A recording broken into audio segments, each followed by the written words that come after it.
And with the number of daily confirmed cases in the hundreds, local, state, and federal officials are all pushing to get as many people vaccinated as possible. With numbers showing the state has given out only half of the doses received, Florida Governor DeSantis acknowledged today the discrepancy in the number is, in fact, doses, which are being held for those who need their second shot. But we're not going to divert second doses away from seniors.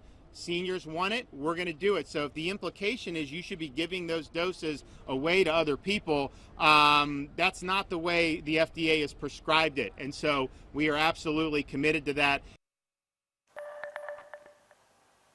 Now, within the last hour, Governor DeSantis announced that the state will be getting more than 300,000 new doses next week.